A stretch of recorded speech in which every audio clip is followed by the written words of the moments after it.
పట్టిస్తే మిమ్మల్ని వదిలిపెట్టనని చెప్పారు సార్. తెల్లవారు మళ్ళీ 5వ తారీఖు పోయి పట్టించి చిలుకుట్టేసి చెప్పి మళ్ళీ ఇంటికి వచ్చి స్నానం చేసి టిఫిన్ చేసుకొని పోయింది సార్. వాటర్ నేను పోయినా కూడా 5వ తారీఖు మళ్ళీ సాయంత్రం పోయి రూపాయలు తీసుకొని వాళ్ళకి ఇచ్చాను సార్. వాళ్ళకి ఇచ్చిన తర్వాత 6 గోనెలు 7 గోనెలు రాజేసి ఇచ్చింది బంకులో మేనేజర్ అయితే మన అబ్బాయి ఇచ్చింది సార్.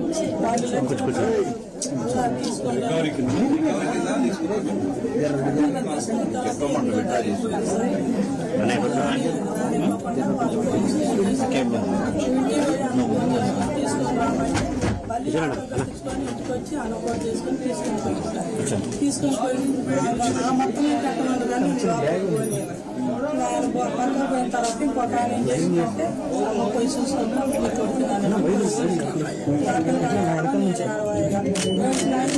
మళ్ళీ అమ్మటే బయటకు వచ్చింది సార్. ఏం మాట్లాడాలి బయటకు వచ్చింది సార్. మళ్ళీ 10వ తారీఖు జైలుకి తీసుకొచ్చారు సార్. కోర్టుకి తీసుకొచ్చారు. ఆ రోజు పిల్లగాడు నడవలేకపోతుంది సార్. ఒక అడుగు వేసి అడుగు తీయలేకపోతాడు. ఎటు పోయినా కూడా ఇద్దరు పట్టుకొని పోతారు. ఎటు తీసుకుపోయినా ఇద్దరు పట్టుకొని పోతారు. అయితే లోపల తీసుకొస్తారు, బయటకు తీసుకొస్తారు. లోపల దింగుని పక్కనే మేము పోయినా కూడా మమ్మల్ని ఎంటర్ కాలేదు. అసలు మీరు దూరంగా ఉండండి అని మమ్మల్ని అల్లకి పోయినా కూడా పిల్లగాడి దగ్గరికి అయితే మమ్మల్ని పోయలేదు సార్. అయితే ఇంజక్షన్ అసలే వాళ్ళే ఇంజక్షన్ చెప్తే ఈ అబ్బాయి అని ఇప్పుడు ఏమన్నాయని పోయి తీసుకొచ్చి కుర్చీ ఎత్తికేసారు సార్. నరానికి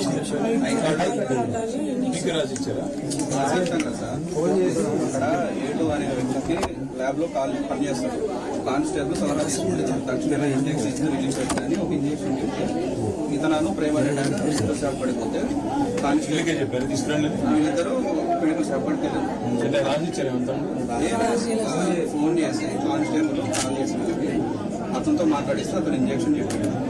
వీళ్ళు తీసుకుని చేసిన తర్వాత సార్ నడవలేని పరిస్థితి నేను పోలీసు వాళ్ళకి దండం పెట్టి అయ్యా నాకు నా పిల్లలు నా పక్క చెప్పండి, నేను ప్రైవేట్కి చేసే పొజిషన్ పెట్టుకొని మళ్ళీ పంపిస్తాను అన్నా కూడా లేదమ్మా మేము గవర్నమెంట్కే తీసుకుపోతాం, మీ పిల్లగాడు కాదు మా పిల్లగాడు మేము పంపానని వాళ్ళు అన్నాం.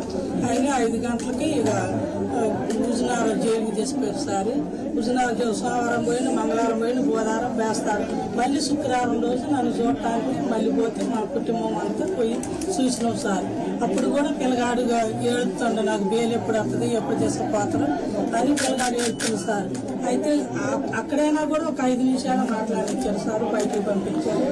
శనివారం రోజు మళ్ళీ మా వాళ్ళు వస్తే కారు వేసుకొని మళ్ళీ పోయినాం సార్. చూడటానికి పోతే లేదమ్మా వారం రోజులలో 3 రోజులే చూసి తర్వాత మేము చూడలేమని వాళ్ళు అంటే సార్ అటు మళ్ళీ వాళ్ళే పడిపోయారు.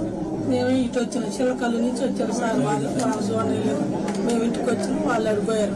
5 గంటలకు ప్రియాంకు ఫోన్ చేసినాం సార్. నేనే ఫోన్ చేసిన, ఏందయ్యా పిలుతుంటే పలకట్లేదు ఆడిపోయానని ఫోన్ చేస్తే పోయినా హుజునార్ వచ్చినా ఏంటంటే రజేసి బాగలేదు అంటే ఏమైందయ్యా అంటే కొద్దిగా ఏంటి బాగలేకుండా హుజునార్ తీసుకొచ్చిన అంటే అమ్మాయి నేను అలా ఆయన బరబర బండి వేసుకొని పోయినాం సార్. ఆశీస్సుని పెట్టారు. పిల్లగాడు బాగా ఎగరొప్పుకుండు. అయితే అక్కడికి పోయినట్టు కూడా నేను అన్నా, ఇక్కడ నేను చేసిన డాక్టర్ 3 సంవత్సరాలు నేను ఆ డాక్టర్ గారు కాదు చేసిన, ప్రైవేట్ ఉంచుకుంటూ వదిలిపెట్టండి ఇవ్వండి సార్ అన్నా కూడా అప్పటికి కూడా నాకు ఇవ్వలేదు సార్. గంట పైన అయింది. సూర్యాపేట తీసుకోవాలంటే గంట పైన అయింది. గంట కూడా ఆఫీసు రాలేదు. ఆ నుంచి మళ్ళీ సూర్యాపేట పోయిన తర్వాత ఇంకా సూర్యాపేట నుంచి మళ్ళీ హైదరాబాద్కు రాశారు. అలా మరి ఆఫీసులు ఏదో పెట్టారు సార్. హైదరాబాద్ తీసుకుపోవాలంటే ఇక ఆమె రమ్మంటే ఆమె నాకు వాసన పట్టలేదు అన్నది. నేను పిల్లగాడు 2 పోలీసులు సార్ ఇలా అంబులెన్స్లో పోయాను. అయితే సూర్యాపేట నుంచి మరి హైదరాబాద్ పోయాను సార్. హైదరాబాద్ పోతే హైదరాబాద్లో అంబులెన్స్లో దిగిన తర్వాత నడవలేని పరిస్థితుల్లో ఉండాలని తర్వాత ఏం చేసినాక ఆ బండి వస్తే బండి మీద తీసుకెళ్ళిపోయారు సార్. పోయిన గంట సేపు కూడా ఒక డాక్టర్ గారు వచ్చి ఒక ఇంగ్లీష్ మీద ఒక మాత్ర కానీ ఒక ఏదన్నా ఎవరు లేదు సార్. పిల్లగాడు ఆవేశపడుతుంది, ఆశీస్సులు పెట్టింది చేసుకుని వచ్చి ఆ తీయటం మళ్ళీ పండుకోవటం తీయటం పండుకోవటం పిల్లగాడు అంత అల్లాడిపోతున్నా కూడా ఒక్క డాక్టర్ గారు కూడా వచ్చి పిల్లగాడిని పట్టించుకోలేదు సార్.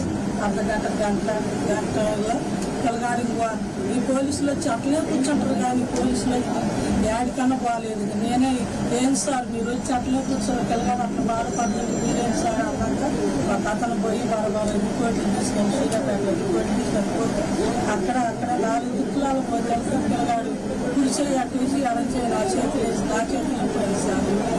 ఊపిరి పోయిన తర్వాత వాళ్ళు వచ్చి అప్పుడు ఎదురమ్మలు చేసి ఇట్లా దొరుకుతుంటే అన్నారు. అయితే నా కొడుకు బతికిందిలే అనుకున్నా నేను సార్. అప్పుడు గ్లూకోజ్ పెట్టి సార్. తర్వాత మళ్ళీ ఆశీస్సు అయ్యేందుకు పెట్టడానికి సార్ లేదు బాడీ అని మళ్ళీ బాడీ తీసింది సార్. ఈ పిల్లగాడితో బాడీ సాపించట్లేదు 7 అయిపోయింది అన్నాక అప్పుడు తర్వాత వచ్చింది సార్. జరిగింది సార్.